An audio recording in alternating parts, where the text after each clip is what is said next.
Bonjour, chers auditeurs, chères auditrices de ISF Web Radio, la radio qui apporte la vie. Bienvenue à vous des quatre coins du monde entier. Bienvenue sur notre numéro de podcast, ces personnes qui ont fait une rencontre. On a tous fait dans nos vies, et ce chaque jour, des rencontres. Ça peut être la rencontre d'un modèle, la rencontre d'un conjoint, la rencontre d'une personne qui nous a marqués. Et parmi toute cette panoplie de rencontres, il y en a qui nous ont laissés indifférents. Et il y en a par contre qui ont bouleversé, chamboulé le cours de nos vies. Aujourd'hui, nous allons parler d'une rencontre, voire même de la rencontre qu'a fait un jour notre invitée Grace, qui a chamboulé, bouleversé le cours de sa vie. Sans plus tarder, c'est l'occasion d'en savoir un peu plus avec Grace. Bonjour Grace. Bonjour Dora. Comment tu vas Grace? Très bien, par la grâce de Dieu. Ah, super. Bienvenue à toi sur notre série de podcasts, ces personnes qui ont fait une rencontre. Apparemment, tu as fait une rencontre qui a chamboulé, bouleversé ta vie. Ouais. Avant d'en savoir plus, est-ce que tu peux déjà te présenter, me dire qui tu es? Alors, je m'appelle Grace, j'ai 28 ans, donc j'habite en région parisienne. Aujourd'hui, ce que je fais, je suis pâtissière autodidacte et à côté, je suis traffic manager dans le marketing digital. Donc, j'ai terminé il n'y a pas très longtemps mes études avec un MBA en expert digital. Donc vraiment le profil digital et ma passion qui tourne autour de la pâtisserie. Waouh, et autodidacte, ça veut dire quoi? Ça veut dire que tu apprends toute seule? Autodidacte, c'est ça. C'est que j'ai appris toute seule. D'accord. En m'entraînant dans ma cuisine. Aujourd'hui, je commercialise mes gâteaux. Waouh. Avec l'objectif, par la grâce de Dieu, de se développer, d'ouvrir une entreprise. Très bien. Bravo, dis donc. Merci. Pâtisserie. Là, tu nous donnes envie déjà. Là. Alors, Grace. Donc là, tu es là aujourd'hui. Bon, malheureusement, c'est pas pour nous parler de pâtisserie. Exactement. Mais qui sait si, peut-être pour une autre fois. Mais tu veux nous parler d'une rencontre que tu as faite un jour et qui a changé ta vie. Mais alors, avant cette rencontre, qui était Grace en fait? Qui était cette personne, cette jeune fille qui s'appelait Grace? Alors, avant ma rencontre, j'étais une fille tout à fait normale, je pense, une fille du monde, il faut le dire comme ça. Je prenais vraiment la vie comme elle venait. J'ai toujours cru en Dieu, j'ai toujours eu Jésus dans ma vie. En fait, je suis issue d'une famille catholique. Donc, j'ai grandi dans le catholicisme, le catéchisme. J'ai fait mes sacrements, baptême, première communion, profession de foi. Et en fait, je suis arrivée à une période de ma vie où d'aller à l'église le dimanche, ça me disait vraiment plus rien du tout. Parce que je me sentais pas nourrie, je sentais comme un grand vide. Et d'aller à l'église le dimanche ou de ne pas y aller, ça changeait rien pour moi. Je me sentais pas nourrie. Dans la parole, il est dit, l'homme ne se nourrit pas que de pain, mais de toute parole qui sort de la bouche de Dieu. Et j'avais besoin en fait de me sentir nourrie par ce qui sortait de la bouche de Dieu. Et en fait, quand j'allais à l'église le dimanche, je ressentais pas cette nourriture que je recevais en fait. Donc petit à petit, j'ai commencé à arrêter d'y aller. Je suis arrivée à une époque où je me cherchais dans mon identité, je me cherchais dans mon identité aussi en Christ. Je recherchais vraiment le Seigneur et même si je le connaissais, j'avais l'impression de le connaître sans le connaître. En fait, j'avais pas d'intimité avec lui. C'est aujourd'hui vraiment que je me rends compte que d'avoir une intimité avec le Seigneur, c'est important, mais j'avais pas d'intimité avec lui. Je savais qui il était au travers de la Bible et j'avais pas ce réflexe-là non plus de lire la Bible parce que c'est pas quelque chose sur laquelle on nous sensibilise vraiment dans le catholicisme. Du coup, j'avais vraiment un trou dans mon cœur à la forme de Dieu et je savais pas en fait que c'était la forme de Dieu. Et à cette époque-là, enfin avant de faire ma rencontre, j'étais en couple.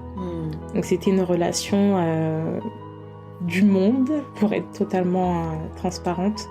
J'ai vécu avec cette personne-là pendant quelques mois. Et c'est vraiment à partir de là que le Seigneur est venu me chercher. Et d'une façon vraiment très, très puissante.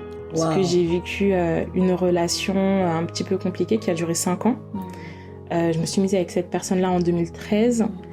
Et en fait, on a toujours eu des difficultés à se comprendre. Il y a toujours eu des hauts, des bas. Et en fait, c'est que je me suis perdu. En fait, c'est difficile quand on se met en couple. J'avais 19 ans à l'époque quand je me suis mis avec cette personne-là. Et avant d'être avec cette personne-là, j'étais vraiment une jeune fille qui se contentait d'aller à l'école, d'aller à l'église et d'être à la maison. Donc j'avais peu d'amis, mais je sortais pas avec les amis. J'allais pas en boîte, je sortais pas. J'avais pas vraiment une vie, on va dire des filles de mon âge. Et en fait, quand j'ai rencontré cette personne-là à mes 19 ans, c'est un petit peu lui qui m'a fait découvrir le monde. Il m'a prise un petit peu, tu connais rien à la vie, viens, je vais te montrer comment c'est la vraie vie. Donc les sorties au restaurant, ça m'est déjà arrivé d'aller en boîte avec lui. Il me faisait vraiment tout découvrir, les sorties le soir. Et en fait, j'ai commencé vraiment à changer de comportement. Et ça, mes frères et sœurs et mes parents s'en sont rendus compte. C'est là où ils ont commencé un petit peu à me dire qu'il fallait que je fasse attention. C'était pas forcément une relation, une bonne relation et ce qu'il me fallait. Et moi, en fait, j'étais convaincue que si je devais grandir et devenir une femme, il fallait que je passe par ces étapes-là. Et ça a été... plus on avançait dans le temps, plus on avançait dans les années, et plus la relation se dégradait. On est arrivé à une étape où il fallait qu'on habite ensemble parce que lui, il a eu des soucis personnels et il m'a demandé de l'héberger. Donc à l'époque, j'avais pris un appartement étudiant. Il m'a d'ailleurs beaucoup encouragée à le faire.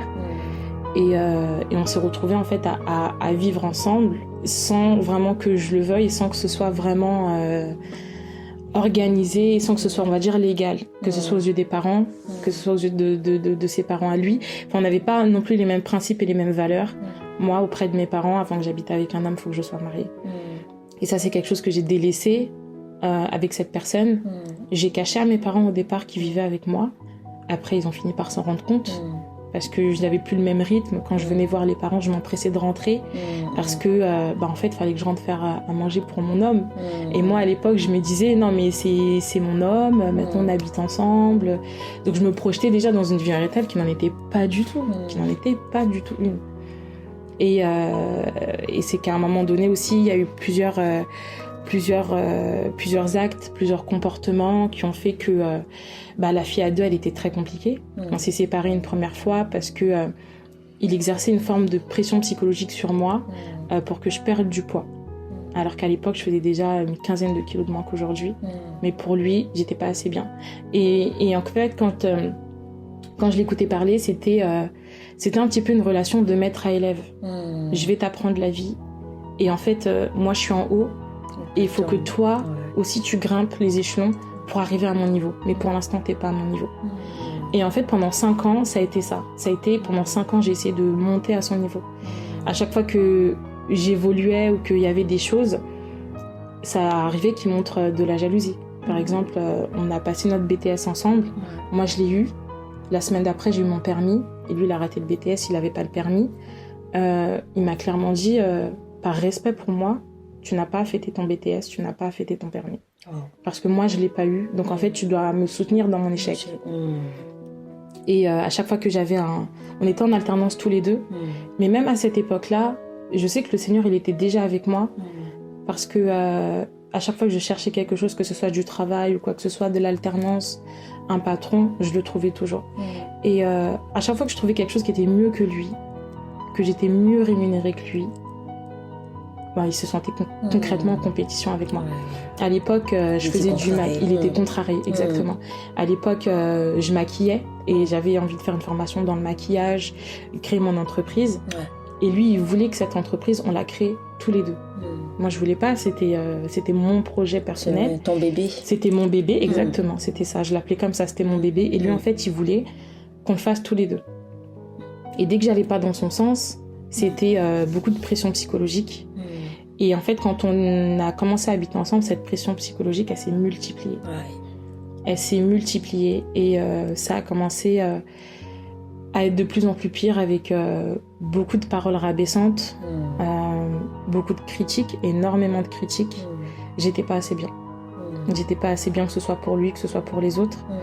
Il a un petit peu essayé de m'éloigner de mes amis, comme quoi mes amis étaient pas assez bons pour moi. Tous les week-ends, j'allais chez mes parents. Ils me disaient qu'à un moment donné, il fallait que j'arrête d'aller chez mes parents, il fallait que je coupe le cordon. Et c'était sans cesse des paroles comme ça. C'était sans cesse des paroles comme ça. Ils me disaient que j'étais pas assez belle, que je prenais pas assez soin de moi. il y avait toujours une critique. J'étais jamais assez bien pour lui. Malgré tout ce que je pouvais faire et malgré tous les efforts que je pouvais donner, il habitait avec moi, il était nourri, logé, blanchi. Il me donnait pas d'argent, que ce soit pour payer le loyer ou faire les courses. À cette époque-là, j'avais beaucoup de difficultés financières. C'était mes parents qui m'aidaient. Et ma mère, elle trouvait pas ça normal que j'habite avec quelqu'un et que je vienne toquer à sa porte, en fait, pour qu'elle puisse m'aider, alors que lui, il était en capacité de m'aider. Mais il voulait pas. À la maison, pareil, je faisais tout de A à Z. Pourtant, on travaillait tous les deux. Mais je commençais ma journée le matin à 7h pour me lever aller au travail. Quand je me posais le soir, il était 22h30. Et tous les jours comme ça. Et à côté, j'avais le travail et les études.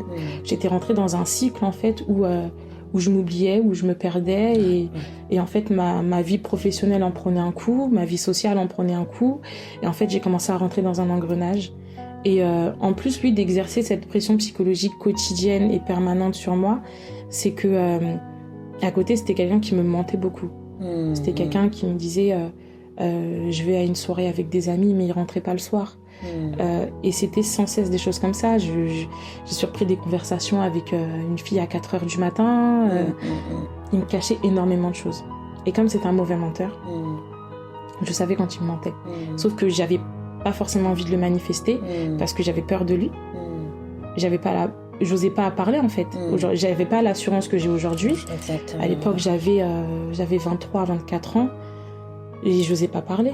Et c'est quelqu'un qui avait une belle élocution, qui avait énormément de vocabulaire. Et moi, en fait, quand je dois prendre la parole sur un sujet hyper délicat, je perds les moyens. J'arrive plus à parler, je bégaye. Et lui, en fait, il se servait de ça. Oh là là. Pour retourner exactement cette faiblesse. En fait, c'est que toutes les années qu'on a passées ensemble, et comme il m'a vu un petit peu grandir, passer du stade d'adolescente à femme, c'est que il connaissait mes failles, il connaissait mes faiblesses, et il se servait de ça. Il se servait de ça. C'est avec du recul et bien après que j'ai fini par comprendre que c'était un pervers narcissique. Mais moi, je connaissais pas ça à l'époque. C'était ma première relation avec un homme. Et en fait, il exerçait une pression psychologique sur tout, que ce soit pour le travail, même quand je lui racontais un petit peu mes réussites au travail, c'était soit de la jalousie, soit de l'indifférence. Dans ma vie personnelle, pareil. Et quand c'était lui qui avait des réussites, il fallait que je le soutienne et il fallait que je sois sa première fan. Sinon, il le voyait un petit peu comme un manque de fidélité et comme un manque de loyauté. Et en fait, dans tout ça, je me suis totalement perdue, vraiment. Et du coup, après, ce qui s'est passé, c'est qu'il devait partir en voyage pour terminer son MBA. Et il devait partir au Canada. Donc au début, je le soutenais dans son voyage au Canada. J'avais même prévu de l'accompagner, de rester un petit peu avec lui, ensuite de revenir en France, comme ça se passait pendant la période estivale. Et à un moment donné, il s'est totalement opposé à ce que je vienne avec lui. Je ne comprenais pas pourquoi au départ. Mais j'ai pas cherché à insister, je me suis dit ok d'accord, bon, c'est pas grave, je voyagerai ailleurs avec ma sœur et tu pars tout seul au Canada. Donc finalement je l'accompagne pas au Canada et il part début août et je me rends compte en fait qu'il est parti avec une autre fille. Et c'est la raison pour laquelle il voulait pas que je l'accompagne. Donc là-bas il est resté plusieurs mois, il a vécu avec elle là-bas. Donc à partir de ce moment-là, quand je m'en suis rendu compte, je me suis refait le film de tout ce qui se passait. Et là je me suis dit non, c'est bon, stop, j'arrête. Et j'avais peur en fait de le quitter. Et là, le fait qu'il soit loin, je l'ai quitté. Et je me souviens qu'à l'époque, dans mes prières, je demandais déjà à Dieu qui coupe en fait ce lien-là que j'avais avec lui. Et c'est quelque chose qu'il a fait, c'est que du jour au lendemain, en fait, je ressentais plus rien pour lui. Je voulais juste qu'il sorte de ma vie. Et c'est dans tout ça, oui, dans tout ça, qu'est-ce qui t'amène à Jésus-Christ en fait? Quel est l'élément déclencheur? Et c'est la séparation. Une séparation très très difficile parce qu'il m'a harcelée derrière. Donc je faisais des crises d'angoisse au travail. J'ai commencé à tomber malade.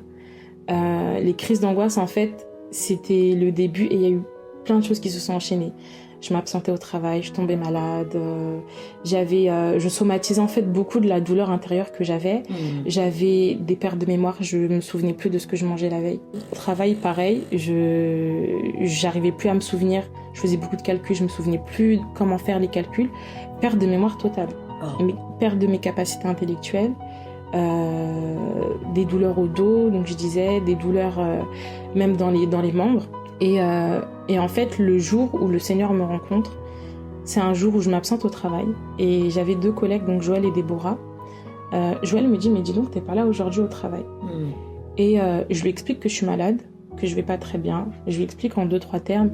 Et il me dit, mais tu sais que ça, c'est pas une maladie, c'est pas une pathologie. Il me dit, ça, c'est un problème spirituel. Tu devrais te prendre le temps de parler avec Déborah. Et Déborah, en fait, on était tous les 3 dans la même équipe au travail. Et Déborah, c'était la fille avec qui il cheminait à l'époque. Et une très bonne amie à moi aussi. Et donc, je lui en parle. Je prie avec elle. Et le jour où je prie avec elle, en fait, il se passe quelque chose de très puissant.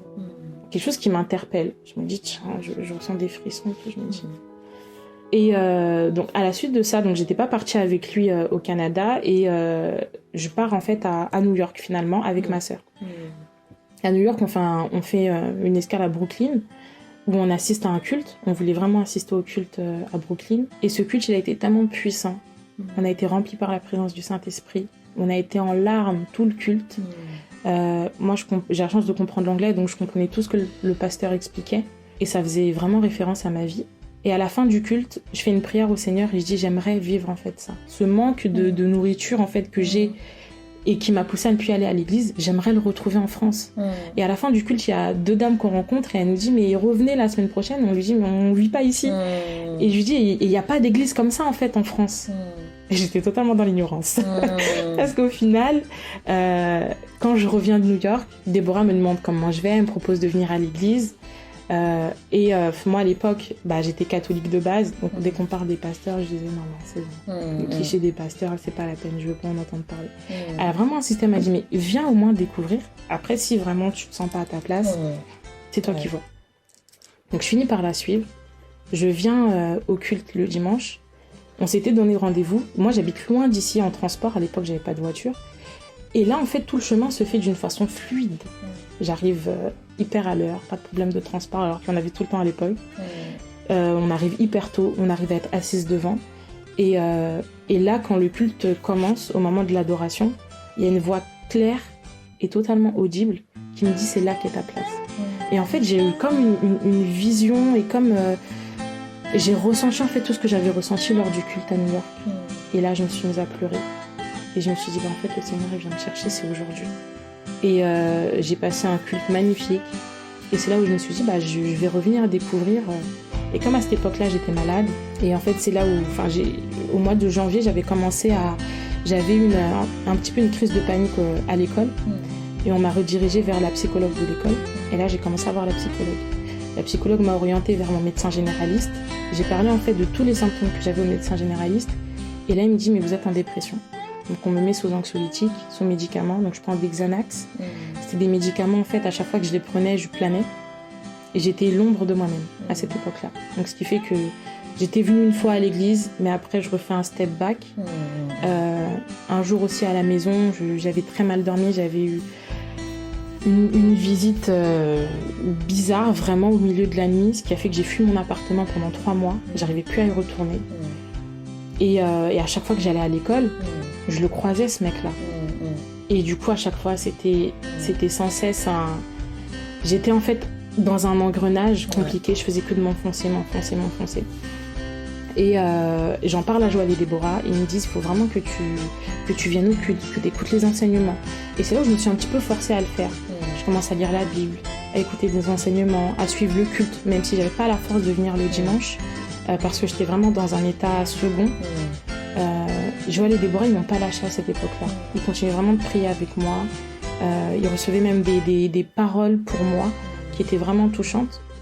Et un jour, la psychologue me dit qu'en fait, je suis pas en état psychologique pour rendre le mémoire. Et je devais rendre le mémoire la semaine d'Impact Conférence, c'était en juin 2019 qui arrivait.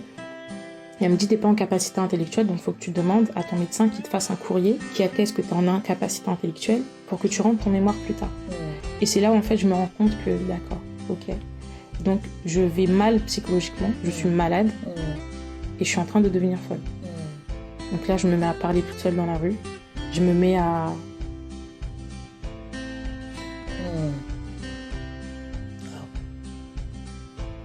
C'était difficile parce que je voulais pas être cette femme-là. Je voulais pas être cette personne. Et avec le recul, je me disais que, en fait, il m'a détruit. Cet homme-là, il m'a détruit. Et maintenant, il est parti. Il me laisse avec le poids, en fait, le poids de tous ces mauvais trésors, en fait, qu'il a mis dans ma vie. Et ça a été très difficile pour moi de me rendre compte, d'accepter tout ça, en fait. Donc, je me battais entre, on va dire, mes démons de l'époque et ma volonté, en fait, d'aller vers le Christ. Et là, donc, je continue avec les pertes de mémoire et tout, et le médecin me prescrit, en fait, des examens, me prescrit une IRM, un scan cérébral pour savoir, en fait, d'où viennent ces pertes de mémoire-là. Donc, je vais passer mes examens. Et après avoir passé mes examens, je tombe par hasard. Le Seigneur est vraiment venu me chercher sur YouTube. À l'époque, j'habitais toute seule, j'écoutais beaucoup d'enseignements, je suivais... à l'époque, c'était pas les 72 heures, mais il y avait eu aussi une campagne en fait de prière comme ça. Il y avait eu un temps de prière sur plusieurs jours. Et j'avais suivi vraiment ce temps de prière avec beaucoup de ferveur et de volonté. Et j'intercédais tous les jours à la maison. Et je disais qu'en fait, j'étais pas malade. Je le déclarais en fait. Et sans avoir tous ces enseignements-là de déclaration, j'avais déjà pris l'habitude de déclarer en fait les choses que je voulais pas dans ma vie. Et le jour des résultats, en fait, je vais rechercher les résultats. Et là, j'ouvre l'enveloppe. Et je vois que tout va bien. Et là, en fait, je me dis, mais je suis pas malade. Je me dis, mais en fait, je vais très bien. Et à partir de ce jour-là, tout a disparu. À partir de ce jour-là, tout a disparu. J'ai retrouvé ma mémoire. J'avais plus de douleur au dos. Je somatisais plus. J'étais plus malade. J'avais plus besoin de prendre des médicaments. J'ai arrêté de les prendre. Et rien que le fait d'ouvrir cette enveloppe-là et de le voir par écrit, en fait, je suis passée d'un état d'une personne malade à une personne remplie de vie. À la suite de ça, j'ai donné ma vie au Seigneur. Et là, le Seigneur a transformé ma vie. Mais je le voyais tous les jours. Et c'est indescriptible, mais j'avais vraiment l'impression de marcher et qu'à côté de moi, il y avait le Saint-Esprit qui marchait avec moi.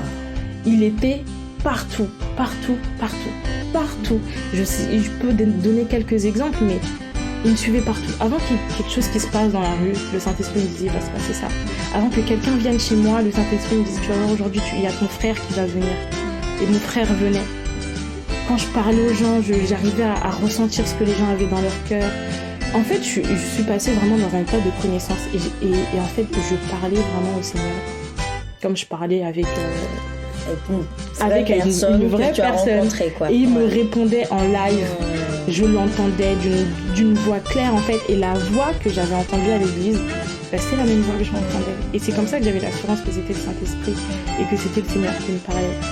Il y a un jour, j'ai failli perdre mon appartement parce que je devais renouveler le bail et qu'on m'avait pas envoyé les papiers. Et je me retrouve en fait avec la gestionnaire et elle me dit, écoute, je vais essayer de faire entrer ton dossier, mais informatiquement, ça va pas être possible. Et là, je lui dis, franchement, par la grâce de Dieu, ça va être possible. Et au fond de moi, je priais. Et le Seigneur me dit, tu verras, ça va passer, t'inquiète pas. Et dès que je reçois ça, elle clique, elle dit, oh bah tiens, je sais pas quel jeu vous priez, mais ça a marché. Wow. Et au fond de moi, je dis vraiment, je prie un Dieu vivant. Amen. Vraiment, le Seigneur que je prie, il est vivant. Et donc, que ce soit dans ma vie familiale, et là, il y a eu un changement qui a opéré, et même auprès de mes frères et sœurs, de ma famille, on me disait, mais t'as beaucoup changé. Et en fait, j'ai eu comme un élan de maturité, et je me sentais remplie de la maturité du Saint-Esprit, je me sentais remplie de l'intelligence du Saint-Esprit, je me sentais remplie de plein de choses. Le mémoire que finalement je devais rendre en décalage, et je l'ai commencé après la semaine d'Impact Conférence. Et le Seigneur aussi est vraiment venu me chercher la semaine d'Impact Conférence. Et c'est suite à la rencontre aussi que j'ai fait avec le Seigneur ce jour-là que j'ai commencé à parler en langue. Un jour, je suis rentrée chez moi et le Seigneur m'a arrêtée. Ah d'accord, mais du coup tu nous expliques ça, tu nous parles de cette semaine d'Impact Conférence.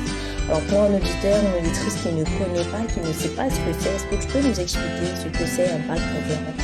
Alors Impact Conférence, c'est une conférence mondiale qui concerne vraiment toute la francophonie, qui est organisée par Impact Centre Chrétien, où toutes les églises en fait d'Impact Centre Chrétien se réunissent pendant une semaine. Et c'est une semaine de prière, une semaine d'intercession, une semaine d'adoration. C'est vraiment une semaine dédiée voilà, à la prière au Seigneur. Et il y a des conférences, il y a des pasteurs qui viennent, qui prennent le micro pour parler d'un sujet qui est déjà établi au départ. Et le sujet cette année-là, c'était serviteur, rentre dans la joie de ton maître. Donc je me sentais totalement concernée par ça. Et en fait, le premier jour de la conférence, je vais à l'enseignement et le pasteur Marcelo prie pour les personnes qui seront destinées en fait à servir puissamment le Seigneur. Et je fais partie de ces personnes-là. Et en fait, le Seigneur vient me toucher aussi à ce moment-là. Et c'est là où je suis remplie d'une joie hyper intense. Et je me dis, en fait, je veux aller jusqu'au bout. Je veux parcourir ce chemin-là avec le Seigneur. Je veux vraiment le connaître. Je veux que cette intimité-là que j'ai déjà commencé à avoir avec lui, je veux monter en grade. Je veux gravir les échelons avec lui. Je veux être une puissante par le nom du Seigneur. Et c'est là où le Seigneur aussi, il a commencé à... J'ai passé un step. Voilà, à ce moment-là, j'ai passé un step. Je pense que la période entre le mois de mars où j'ai donné ma vie au Seigneur et le mois de juin, c'était un petit peu les prémices. Voilà. Petit à petit, je faisais connaissance avec le Saint-Esprit. Et la semaine d'Impact Conférence, il m'a dit, là, on rentre dans le dur. Là, on rentre dans le dur et je vais te faire accélérer et tu vas voir de quoi tu es capable. Et je me rappelle que le mémoire, normalement, qui devait être fait en l'espace de 6 mois, je l'ai fait en 6 semaines. À la suite d'Impact Conférence, je l'ai fait en 6 semaines. J'ai eu la meilleure note de ma classe. Bravo. Le jour de l'oral, le jury, en fait, mon professeur me dit... ton mémoire, c'est le dernier que j'ai lu, mais c'était le mieux écrit et j'ai pris énormément de plaisir à lire ton mémoire. Et là, je me suis dit, waouh. Je me suis dit, mais c'est pas moi qui l'ai écrit le mémoire, c'est le Saint-Esprit. Et même, franchement, à chaque fois, avant d'écrire le mémoire, je priais. Avant de travailler, je priais. Et en fait, c'était devenu comme une habitude. Je sortais, je priais. Je rentrais, je priais. Je devais écrire mon mémoire, je prenais le temps de prier. Je remettais tout, mais la moindre chose, je la remettais entre les mains du Seigneur. Et il m'a montré à quel point il était fidèle. Et jusqu'à aujourd'hui, à chaque fois qu'il se passe un truc dans ma vie, je me dis vraiment, Seigneur, tu me lâches pas. Même parfois quand j'ai des baisses de foi ou que je suis moins assidue et tout, il est toujours là. Et je me dis, mais quelle belle histoire. Mais qu'est-ce qui s'est passé pourquoi je t'ai rencontré aussi tard en fait. Je me suis dit, pourquoi je t'ai rencontré aussi tard. Et en fait, quand je vois des personnes, des jeunes qui rencontrent le Seigneur tôt, je me dis, mais quelle grâce vous avez. Parce que vous allez vivre de grandes choses avec lui. Et qui sait, si toi qui nous écoutes, peut-être que tu es encore jeune, que tu es adolescent, sache qu'il n'y a pas d'âge en réalité pour le rencontrer. Mais c'est vrai que c'est toujours mieux quand on peut le rencontrer lorsqu'on est encore très jeune. Parce que comme tu disais, il y a de belles choses qu'on va découvrir. Il y a des choses aussi, des dangers auxquels aussi il nous préserve, desquels il nous préserve aussi. Exactement. Et donc du coup, cette belle rencontre te transforme. Oui. Qu'est-ce qui a changé alors par rapport à cette domination, cette emprise de cet homme pervers narcissique que tu nous décrivais aujourd'hui? Qui est devenue cette nouvelle grâce en fait? Donc tu as déjà commencé à l'expliquer. Oui. Ce qui a changé, c'est l'assurance déjà. J'ai pris confiance en moi parce que je savais qu'à l'époque, je me sentais seule. Et en fait, aujourd'hui, je sais que je suis pas seule. Je sais que peu importe les chemins, peu importe les personnes que je rencontre ou les chemins par lesquels je passe, je sais que le Seigneur me précède. Donc je sais que si je rencontre une personne, je sais que j'ai quelque chose à prendre ou à apprendre. Et quand je sais que c'est pas ma place, le Seigneur me dit c'est pas ta place. Donc maintenant en fait j'ai une assurance, en fait je marche dans la vie sans crainte parce que je sais que le Seigneur me précède. Ce qui a changé aussi, c'est ma façon d'être, de réfléchir, ma façon de prier, de prendre les choses de la vie. Et ma vie de prière aussi qui a changé, c'est que maintenant j'avance dans la vie avec le Christ et j'estime que c'est la plus grande richesse. Et ce trou-là dont je parlais au départ, qui avait la forme de Dieu, là il est rempli, même il déborde. Il n'y a plus assez de place. Et tous les matins quand je me lève, c'est une grâce. Et même je disais, parfois ça peut arriver d'avoir des baisses de foi. Mais en fait, c'est qu'il y a des jours où je retrouve à me dire, mais il me manque. Le Seigneur me manque. Et donc, il y a toujours quelque chose qui va faire que je vais me raccrocher à lui. Il y a toujours quelque chose qui fait que je sais qu'il est là en permanence, mais c'est comme s'il y avait des moments dans ma vie, j'avais besoin de le sentir, de le toucher et d'être assurée qu'il est là. Et maintenant, j'avance dans la vie avec ce bagage en plus, et c'est merveilleux. Wow. C'est merveilleux. Wow. Là, aujourd'hui, je peux dire que je suis une femme heureuse et épanouie, peu importe aussi les obstacles. J'ai aussi appris à comprendre que même quand tu es dans des périodes difficiles, même quand tu perds par exemple un être cher, quand tu te retrouves dans des difficultés financières, quand tu te retrouves même dans des périodes où tu sens que ta vie est ralentie, qu'elle avance moins vite, le Seigneur il a quelque chose de prévu. Le Seigneur il a un plan merveilleux, un plan de paix pour chacun de ses enfants. À partir du moment où tu le reconnais comme Seigneur et Sauveur, avance avec l'assurance en fait qu'il gère ta vie, il gère ton histoire. Wow. Donc il n'y a plus aucun souci à avoir. Donc en fait aujourd'hui j'avance vraiment sans peur. Je veux pas dire j'ai plus peur de rien, mais les peurs que j'avais à l'époque je les ai plus. Et qu'est-ce que tu dirais à une femme, du moins à une personne de manière générale qui est passée ou qui passe par cette situation que tu as eu à endurer pendant ces années? Ce que je pourrais dire à cette personne-là, c'est que il faut prendre conscience en fait que dans notre cœur, il y a plusieurs parties et qu'il y a une partie qui est dédiée au Seigneur. En tant qu'être humain, en tant que personne qui a l'habitude de vivre dans le monde, on va penser que ce trou-là, il faut le remplir par autre chose. Par exemple, que ce soit par les hommes, que ce soit par les femmes, que ce soit par le sexe, la drogue, l'alcool. Ce genre de choses, on va essayer de le remplir par autre chose. Et parfois, il faut du temps pour prendre conscience qu'en fait, c'est la place de Dieu. Et aujourd'hui, j'aimerais dire à cette personne-là, assieds-toi, prends conscience en fait de la forme de ton cœur et essaie de trouver ce trou-là, la place que Dieu mérite dans ta vie et donne-la lui. Tout simplement. C'est gratuit. Ça demande rien en fait. Ça demande juste d'ouvrir ton cœur. Et c'est une chose qu'on arrive à faire facilement dans nos relations amoureuses, alors qu'il faut d'abord en fait, donner son cœur, ouvrir son cœur au Seigneur. Et tout le reste, il te le donnera, comme c'est écrit dans la parole. Wow. Justement, toi qui nous écoutes, cher auditeur, chère auditrice, peut-être que tu te poses la question, et comment le faire? Et nous allons t'inviter tout simplement à faire cette prière avec nous. Cette prière par laquelle tu vas ouvrir ton cœur à Jésus-Christ. Tu vas l'inviter à venir dans le brouhaha, peut-être dans les ténèbres que tu traverses en ce moment, dans la douleur, dans la maladie que tu traverses, peut-être dans la dépression que tu traverses en ce moment. Sache que Jésus-Christ est là. Jésus-Christ est venu et il a dit « Je donne ma vie afin que mes brebis aient la vie et qu'elle est en abondance. » Il est venu vous donner une vie. Il est venu restaurer vos cœurs brisés. Il est venu donner la paix là où il y avait peut-être la noirceur, là où il y avait les craintes, il y avait la peur. Il est venu qui donne cette assurance. Il est venu donner, cette assurance de pouvoir marcher en nouveauté de vie avec lui. Et assurément, lorsque vous lui ouvrez cette porte, grâce avec son histoire nous l'a bien démontré qu'avec lui, vous êtes plus que vainqueurs. Alors nous allons vous inviter à faire cette prière avec nous et grâce en même temps, vous allez tout simplement l'inviter à venir dans votre cœur. Et nous vous invitons à répéter ces paroles après nous. Seigneur Jésus, je te demande pardon. Pour tous mes péchés. Aujourd'hui, je viens à toi. Tel que je suis. Je t'ouvre mon cœur. Viens dans ma vie. Viens me remplir de toi. Viens enlever ce vide qui est en moi. Je me soumets à toi. Amen. Waouh.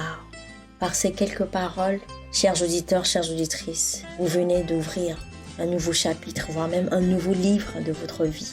Une nouvelle vie maintenant s'ouvre à vous. Cette vie avec Jésus-Christ, comme le disait Grâce tout à l'heure dans son histoire, où Jésus-Christ vient et lui prend la main et est avec elle chaque jour par le Saint-Esprit. Lorsque nous confessons Jésus-Christ comme notre Seigneur et Sauveur, lorsque nous l'acceptons, nous lui ouvrons notre cœur, le Saint-Esprit vient habiter en nous et le Saint-Esprit nous conduit, le Saint-Esprit nous guide, le Saint-Esprit nous parle et il nous montre le chemin à suivre. Et sachez que désormais, cela est votre partage. Bien sûr, nous vous invitons également à rester en contact avec nous, à remplir le formulaire, rester en contact afin de pouvoir échanger, de pouvoir aussi vous donner plus d'éléments pour savoir ce qui s'est passé maintenant que vous lui avez ouvert votre cœur. Quelle est cette nouvelle vie à laquelle maintenant vous faites part? Et bien sûr, nous vous souhaitons une bonne écoute et réécoute sur ISF Web Radio, la radio qui apporte la vie.